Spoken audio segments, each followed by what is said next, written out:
Hello, everybody, and welcome back to the third episode of A Better Life with George and Steve. Welcome back. It's been an amazing time for us. The podcast has been very well received, though we've had a lot of critics. We appreciate the critics because it helps us make decisions about content. When we crossed the 100 download mark, I think pretty much I was blown away. Don't you think so, George? Absolutely. That's a nice achievement for two amateur podcasters. Yeah, it's pretty wild. So where we left off last week, George, there were a few things. I think we were talking about the starter finally bubbling, finally reaching to the point where you can start baking. Yes. Matter of fact, I was planning on bake today, but work got ahead of me and it never happened. But anyway, we had been talking about sourdough bread and everybody's very interested in it. And I just wanted to go over it quickly just to get right into it. I did want to give the email, and that's first. Please contact us. It's info@abetterlifegs.com. info@abetterlifegs.com. Please send us your contact information, send us your email, register with us, because believe it or not, we are planning, and I don't know when it's going to take place, we are planning a giveaway. And those from our early listeners, we don't know what we're giving away yet, and I'm sure George has no idea because I forgot to mention it to him when I was talking to him before. But we're going to give away something, especially probably a cooking item, something like that.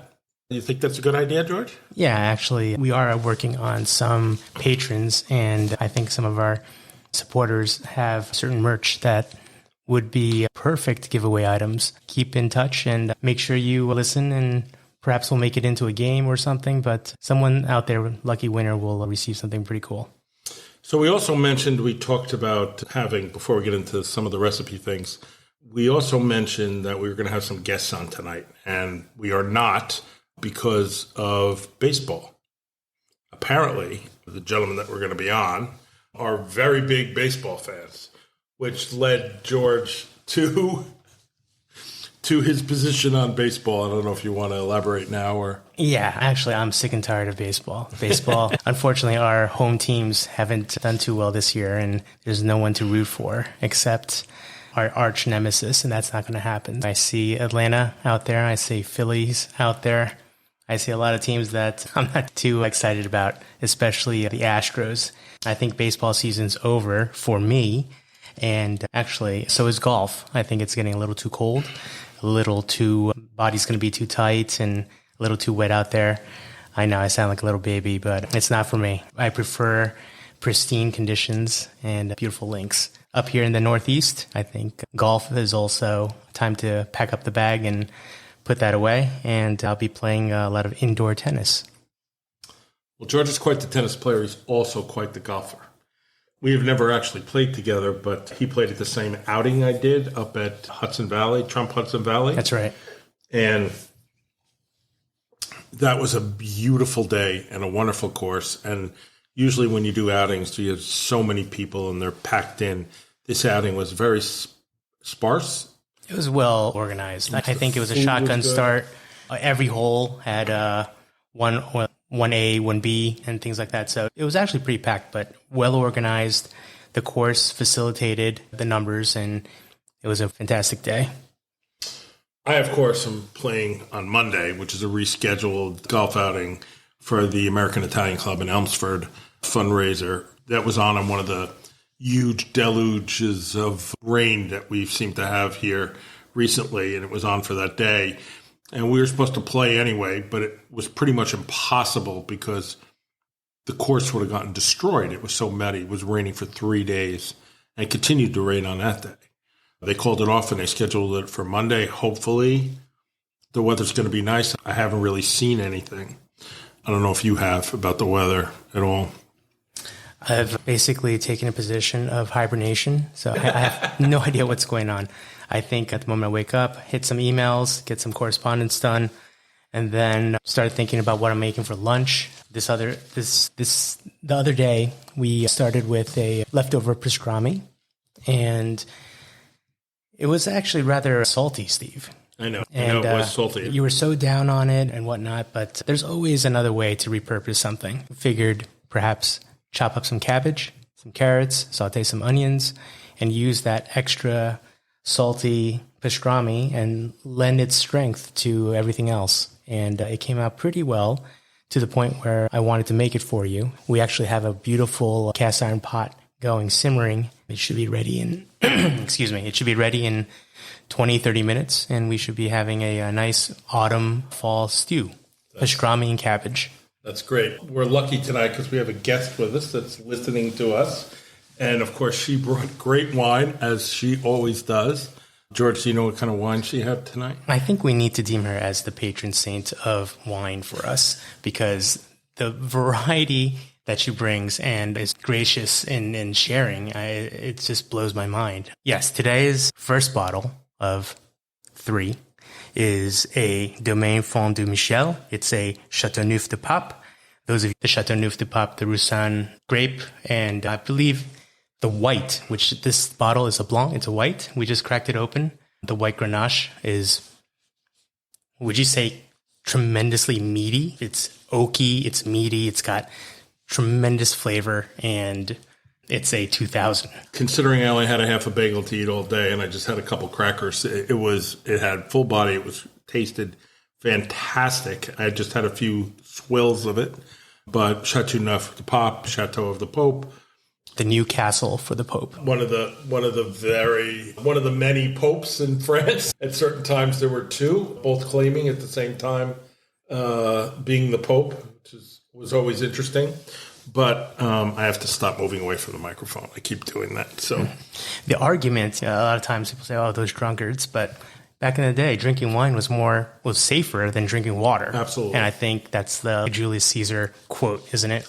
The army marches on wine and whatnot because water was deadly. Just like pirates drank rum. They drank rum not only because it made them drunk and forget that they were at sea for years, right, but also because they couldn't keep water fresh for that long. So that's part of the thing. So George made this, and I can't wait to have it. So what's been on the agenda? We had a little bit of cheese and crackers ahead of time. You put out some salami, some cheese, some crackers, and cracked open a beautiful bottle of wine, so everyone's nice and loosey-goosey. And I don't remember what we spoke about in the first or 2 episodes. I don't think we spoke much about pastrami. I know we actually re-recorded the second episode and then ended up using the first draft where I accidentally started listening to the first instead of the second, and I realized that it was good. So that's out there. That's relatively. These are going to come out every Wednesday. One came out today. This one we're on now is going to come out next week. Gives us a little more time to play with it, get it right, and also... And that extra footage or audio bites we can definitely use down the road. We can always expand on it. I think I may have touched up on F1 racing. I think we talked a little bit about over-under shotguns, shooting clays over at Orvis. Yeah, we didn't talk about that at all. And the podcast that ended up going out really wasn't in there at all. And I don't want to let's get through the pastrami thing. Sure. We never really, I don't think, spoke about it. I think we spoke about it, but then we deleted that part of the podcast. So the pastrami is really made in a certain way, and not to get back to food for a minute. You take a brisket and use the flat, and then we cut some of the fat off, and then it goes into a brine. You wash it, make sure it's clean, and the brine consists of 1.5 cups of kosher salt, and we'll put this on the website. I know we haven't put anything on the website, but we're actually going to do it one day. 1.5 cups of kosher salt, 1 cup of sugar, 4 teaspoons of pink salt, which is sodium nitrate. That's a preservative. 10 cloves of garlic crushed, and then you take a pickling spice. Take 1/4 cup of pickling spice. Now, the pickling spices, you can buy it already, but I make it myself. The pickling spice is made of coriander seeds, black peppercorns, mustard seeds, red chili flakes, allspice berries, white clove, whole cloves, ground ginger, ground mace, some cinnamon sticks broke up small, and a couple of bay leaves. So there's a lot of flavor in there. And they're all dry spices. Nothing's fresh. And then you take that pickling spice along with those other things and you put it in a pot of a gallon of water, and you boil it. And you boil it and let it simmer. And then you take it off the heat. And obviously you get a brine bag like you use to brine a turkey. And then that bag is filled with 8.5 pounds of ice. Because obviously if you use hot water and add it to the meat, it's going to start to cook. So you have to cool it. So you take this 8.5 pounds of ice, which is really another gallon of water, and you pour the boiling water in the bag on top of the ice. So after that chills, which happens very quickly, then you just place the meat in it, and then you seal the bag. Try to get as much air as come out. Put it in your refrigerator, and you leave it there for 6 days. So then, what do you do then? So what you do is you take it out, you wash it really thoroughly, and then you put a rub on it. I use a little mustard, and then I take black peppercorns. And what else do I use? Black peppercorns and coriander. And those are toasted. Use full seeds. So they're toasted in a wrought iron pan until they become really fragrant. Then you put them in a grinder, a seasoned grinder, and grind them up. And after the brisket is totally washed, you put mustard on it and then put the dry rub on it. And then put it back in the refrigerator and let it sit like that overnight. Next day, smoke it. I think it was in for 5 or 6 hours. And it comes out fantastically. The biggest mistakes that I made this time, I used too much rub. I made a double batch. I have no idea why. And I left it in for 8 days instead of 6 days. So it might have made it a little saltier because the water has a lot of salt in it. So this is the initial marinade you're talking about. Yes. Instead of a 6-day brine, you left it in for 8. So yes, it was a little saltier, but nothing that a little adjustment can't handle. I know that a lot of delis out there that offer a pastrami sandwich do a steam process before they cut. And that just ensures that the pastrami just falls off and really is so tender. Instead of the steaming, we are simmering today in a cabbage stew. And I think that it will be tender, it'll be flavorful, and the assistance of chicken stock and sauteed onions, garlic, the mirepoix, we have carrots, a little bit of celery, and of course a cabbage. All that together, the sweetness from vegetables and the savoriness from the pastrami should be a complete, as the French call it, mariage. It's going to mesh together and be a fantastic autumn stew.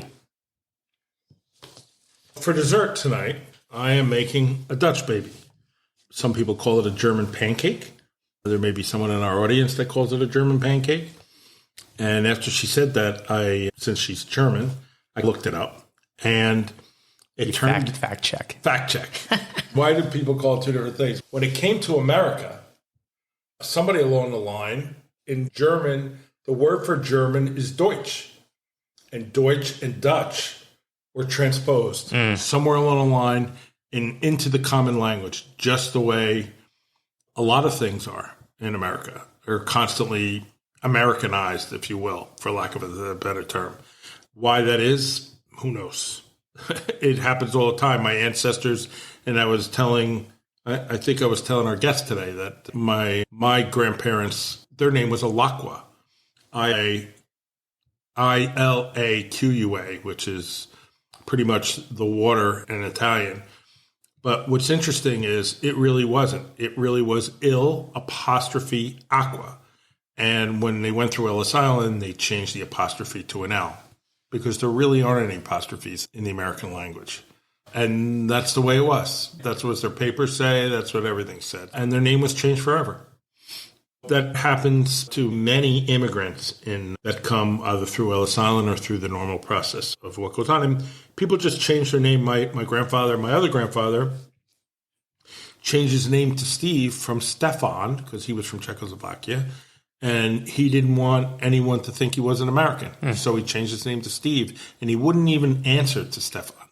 He made everybody call him Steve. He said he was proud to be here in America. There's definitely so many of those stories of immigrants and their names being changed, whether maliciously or just by accident at the paper desk. And I know that a lot of my family friends, whether with Chinese names, it's shocking how far or how different the realities are. Their names could have been Chen and they became Liu's or something like that. It was just random and everyone was Wild West. Absolutely. And so you look back at the census, sometimes you could see the census, those documents still exist. And you could see back at census the 1900, the 1910, the 1920 census, you could see how names get all merged together. And it's always interesting because people all lived in the same house too. Certainly all my ancestors came over. They lived in a cold water flat in northern Manhattan. For a very long time, my grandmother did wash to make money because they couldn't get a job. So anyway, from a serious note, so for dessert is this Dutch baby. And Dutch baby's pretty interesting. I love it myself. This you take 3 large eggs, you take some milk, you take some flour, some vanilla extract, some salt. You put it in a blender and you blend the crap out of it. And then blend it. Wow. And it all gets mixed together to a certain extent. And then you take a cast iron pan, probably a little larger than the one I have, but I don't have a larger one. You clarify butter in it. You take a big hunk of butter, 3 tablespoons, which is a lot, and you clarify that butter. You throw it into the hot pan, clarify it. You'll see the water jumping up out of it. And then you drop the batter directly into the butter. And it forms this, it's almost frying in the butter all around the edge. Is it rather watery, this mixture? It's a little thicker. It's than thicker. You would think. Okay. So not like scrambled eggs or that consistency. No. A little thicker. It's not as pancakes batter, but it's a little thicker. So the ends fry up a little, then you take it off the heat and you put it in the oven. You put it in a 425 oven. And what happens is you get this bubbled, crusty thing that's almost like a custard. So it souffles in the oven. Right. You take it out and then it deflates. And then it deflates a little bit, not all the way. Then you rub a little butter on it, melted butter. Okay. You squeeze a little lemon juice. Mm-hmm. They say Meyer lemons. Okay. Try to find them. No one uses the juice, them. not the zest. This is juice. And then you sprinkle a little because you don't put sugar in it. Some people put sugar in it.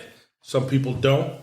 The real way, at least I found from our guest, since she's German, we're gonna go by her feeling that they sprinkle a little powdered sugar. Okay. Which I happen to.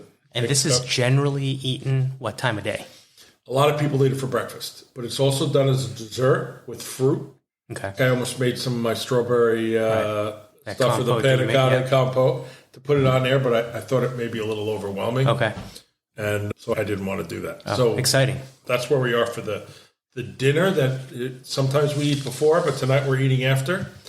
Where would you like to move to? I know I talked about sourdough, but I keep, as I'm sitting here saying that we're not going to actually eat the sourdough until next week, right. That maybe we'll talk about it after we eat it. It'd be cruel to even bring that up right now.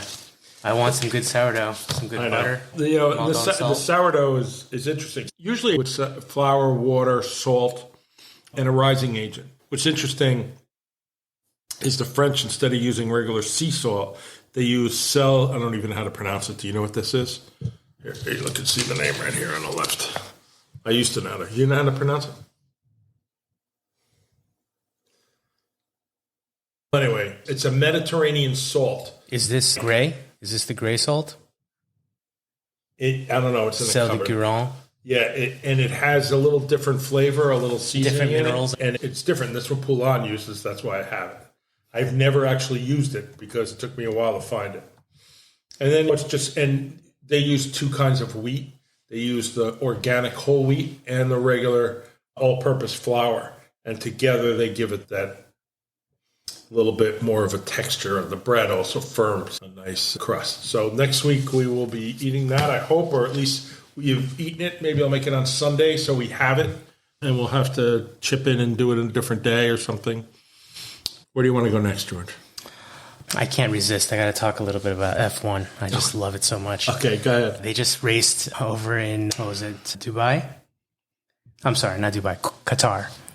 And the conditions were extremely hot. Now, everyone forgets that these guys are extremely fit, amazing athletes with cat-like reflexes, the intelligence of an astrophysicist, and they're smooth, suave men with... Their suits are like astronauts, right? They have cooling in it. Right. They have like being in space because... There's a variety of things that are happening. Inside there's I believe, a fire retardant layer, and then there's that very cool one-piece racing suit that is skin tight, but that just holds not only your muscles in place, but it has different abilities to vent or retain heat. In this case, Qatar, I think they said it was like 37, 38 degrees Celsius, which comes up to like 95, 97 degrees Fahrenheit with 90% humidity. These guys were tipping on. Some of the guys couldn't even get out of the car after the race. And long story short, Max Verstappen, the number one driver of F1 right now, the premier driver for Red Bull, secured his championship, the third championship in a row for him and for Red Bull as another, I don't know, this is going to be a long streak for Red Bull, as everyone is expecting. We were talking, they can't even get out of the car. I bet you they were ridiculously dehydrated as well. So they have to keep drinking, and they don't really walk around. And usual races last for about an hour and a half. They lose about 5 pounds. And like in space, you have to worry about blood clots. So they have all these suits that move them around. So it's interesting. I know the cars cost a fortune, right? Yeah, it's the car, I think... Some estimate they're like $7 million a piece. The engine itself is $5 million. And the science behind it, they were saying that it takes an hour just to warm it up before they can ignite it and start the engine. Meaning that the pistons and the board shaft and the pistons are so close, are so precise that the proper temperature expansion is so key. And the fact that these things are 6-cylinder, they're 1.6 liter turbo electric engines pumping out like 900, 1,000 horsepower on a 1.6 liter engine is mind boggling. Yeah, we get what you pay for, right? Right. $7 million. $7 million. You better at least be able to go fast. Yeah. Meanwhile, you still have to heat it up for an hour before you can start it up. And the teams, there's 600 employees just working on that one car. They have the plants and the R&D department and all sorts of stuff. Do you know where the next one is? That's a good question. If I were a true fan, I would know this. I know they're all over the place. There are more and more places in the world that get it because it's so popular and draws so much attention. And not only attention, it also people invest in it and they want to be associated with it. They want to be associated with the drivers. The drivers are superstars. In some countries, they're superstars. They make millions and millions of dollars. They're more famous than the most famous actors and actresses, right? That's right. And there's only 20 of them in the world right now. And each team has 2 racers and they have identical cars. Another argument is the true race is between your teammate, but then yours is racing against 9 other teams. Right. And it gets a little crazy. But you have F1, F2, F3, FE, and they start when they're like 6, training, racing, and all these guys know each other from elementary school. Pretty wild. Yeah, it is. So you want to move on? Yes. So there's something this weekend that's going to happen, but we're going to miss it. And by the time you hear this, it would already have happened. But there's a solar eclipse this weekend.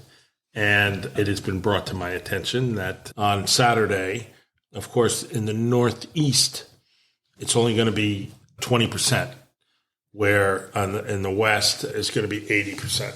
So it's totally different. But the interest of it is that it's a path. It's the annular eclipse, meaning that you get this ring of fire.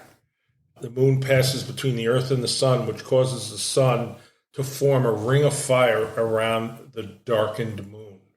The annular eclipse will be viewed in this narrow little path through America. I believe it's in Utah. It's one of the better areas to see it because obviously the thin air and the great weather and those kind of things. Is this one of those scenarios where you cannot look at it directly and you need to go through some kind of filter or lens? You should never look at the sun directly. Right? But because of the eclipse, some people may And it's worse because it's in the law, we call it an attractive nuisance, right? It's something that gets your interest. And because of the eclipse, it's worse because it's filtering out the things that would normally make you look away. It's not as bright, but the harmful rays are still there. It's just a few days from now, I can get more to you, but next year, there's going to be one here in the Northeast. And I think it's in April or March. It's in April. And it's in Western New York, like Rochester. You're going to be able to see the total annular eclipse. Wow. And as time goes on, I will do a little bit more research, being the astronomer that I purport to be, even though I don't ever use my telescopes. I do buy them, and I do like them. But it should be, and I think the one after that isn't for more years than you want to admit to. Now's the time. Now's the time you're going to be able to drive out or visit out to the next March or April, whatever it is. You're going to be able to drive out to Western New York and see the ring of fire. I mean, you need special glasses and you need to do that. I actually have a setup for my telescope that allows you to take pictures with the telescope without burning the thing out.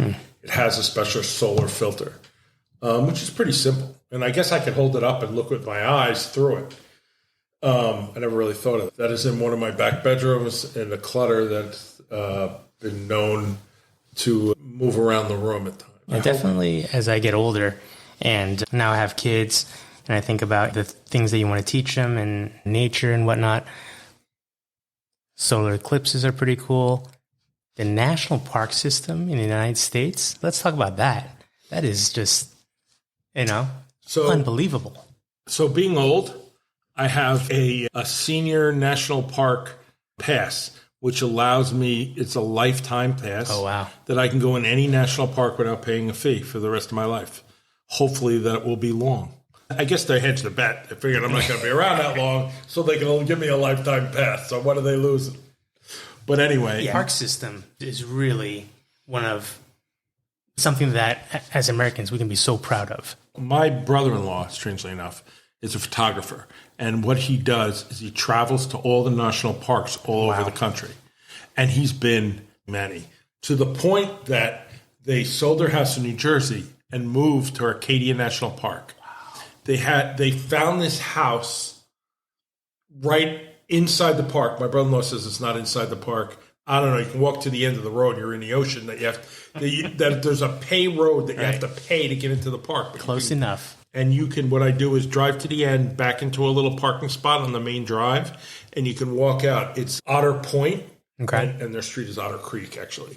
So it's Otter Creek Point, and it's unbelievable view. And it's beautiful. Right. So it's funny because we were just looking at a trail, which is supposedly one of the most dangerous trails in all the national park system, called the Precipice Trail.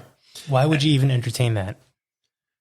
I wasn't entertaining it. I was watching it. Okay. I've been on some pretty dangerous ones. Because it's bananas. Right. Yeah. Well, you're talking to a guy that, jumped off a cliff 50 or 60 feet and thought he could make it. I made it, but just not all in one piece.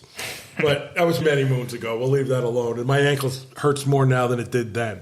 But the Precipice Trail goes along it's sheer cliff that goes along these little ledges, and you have to hold on to these wrought iron bars as you walk through it. Absolutely. And going up, you're looking up. Coming down, you have to walk on these metal bars one at a time. People get injured there all the time.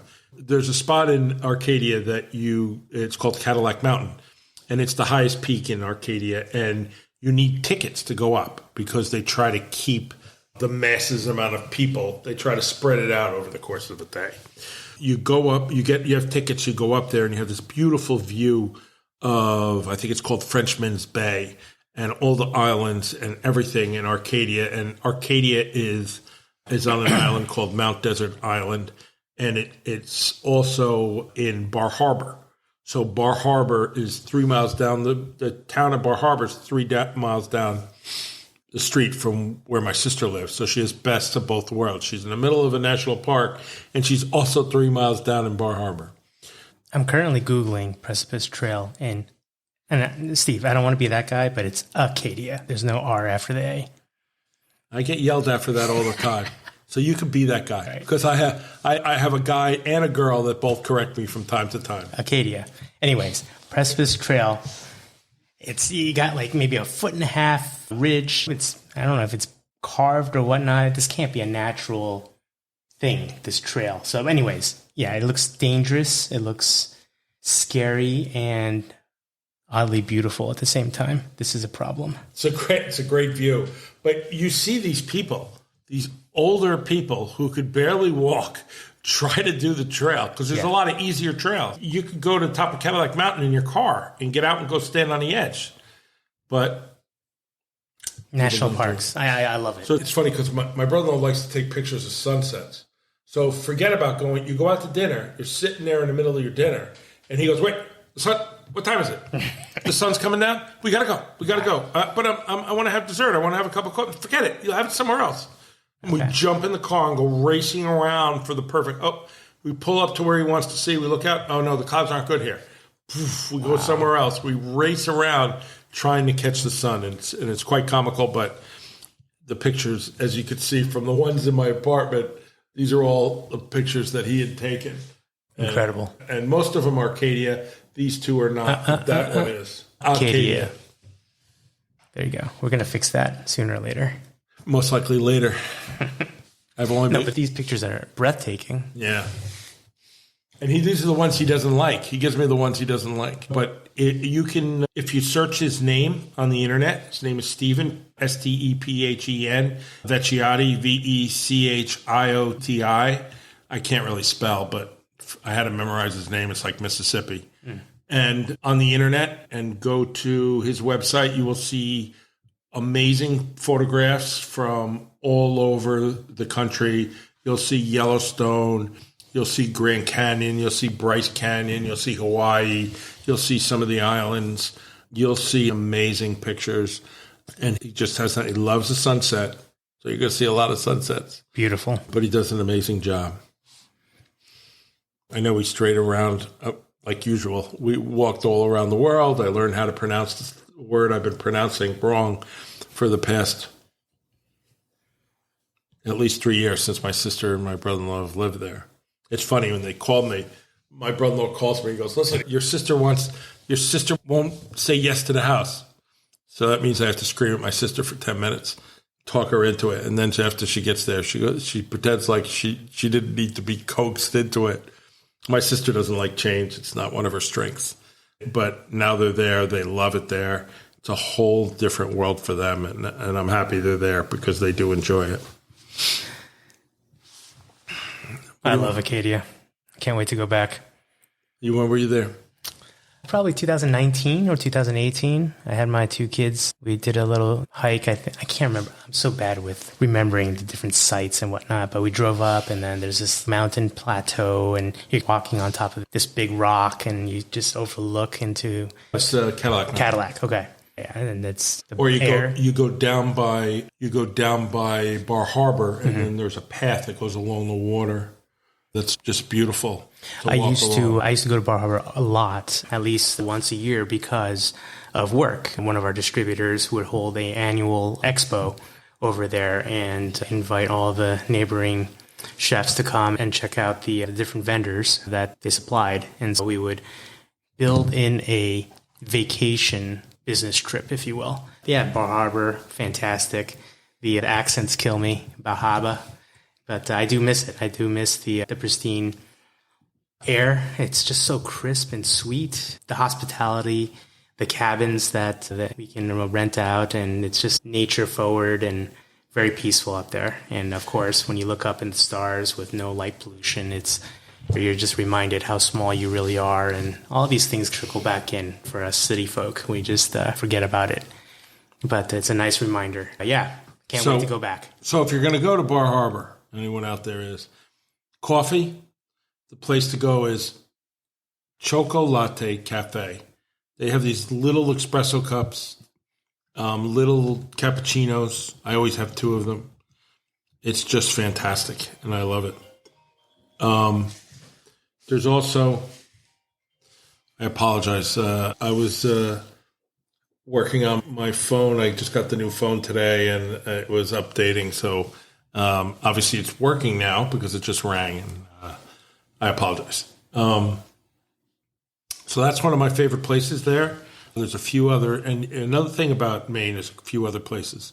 And if you don't feel like driving far because from where I am, it takes me over 7.5, 8 hours to drive to, and that's straight through to Bar Harbor, which is a haul. The moment you hit, what is it, Kittibunk or when you hit Maine, it's still another 3.5 hours. Exactly. That's what really. So there's a town called Algonquin that is right over the border. So it's closer. It's about 4.5 hours. It's beautiful. They have a sand beach, which is unusual for Maine. And they have a place to walk along the water called Marginal Trail. And it's just a beautiful paved walk along the water. And you end up on a pier where they have some great lobster restaurants. And you just have some lobster and then walk back. It begins with a P. I can't remember the name of it. But it's a beautiful, there's so many beautiful places. If you want to be more city, you could go visit Portland. You can go to Duck Fat, which is a great restaurant. Yeah. Everything's cooked. There's so many great restaurants in Portland. It's amazing. And wasn't there a funny article, whether it was like Bon Appetit magazine or one of those food periodicals, where it was like Portland versus Portland, the West Coast versus the East Coast? Right. Yeah, but it's just so nice to be able to go into a town that's so food forward and great hospitality. Right. It really is. Really is nice. I like this little national park segment that we just introduced. So we talked about Acadia. Maybe next time we'll talk about something else. Yeah, another great park that we visited. And we started to talk about the eclipse. So maybe we'll look into the national parks that are available for the eclipse for next year in April. And we could talk about that a little bit so people could start making plans if they're interested in seeing the Ring of Fire, which is a once-in-a-lifetime. It will be a once-in-a-lifetime when it happens. Steve, I'm not going to lie. I'm getting hungry, and the smell of the cabbage and the pastrami is really penetrating the air here. What better place to... It's about that time. I wish I had all the websites. Look us up on Facebook. Just search Better Life, George and Steve. It'll come up on Facebook. And I think everyone's on Instagram, and our Instagram, I think, is the easiest. It is. It is. Everything's fine. We'll post some of the dishes that we've had. Absolutely. We'll finally get around to me doing something, and that is doing the website a little bit better. I ask you to email us, to contact us. I ask you to go. We're on every major podcast or streaming service you want to say. So you could find us on Apple. You could find us on Amazon. Really easy to find. You could find us on Spotify. That's where most of it, because that's when I post. On Instagram or Facebook, I show the Spotify because it's simple, but I noticed there are more and more Apple's downloads. Right. On my personal Instagram, Daddy Cooks with a Z, I have a link in the bio for the Apple podcast download for the episode 1, and that will take you into our folder, and you'll be able to subscribe. Please subscribe, and keep following us. So on that note, I think we'll call it a day. Absolutely. All right. Thank you all. Please follow, subscribe. Please do whatever. Send us an email. Do whatever you can to get in contact with us. We'd love to talk about what you would like to hear about. Thank you, George. Thank you, Steve. Talk to you soon. All right. Bye-bye.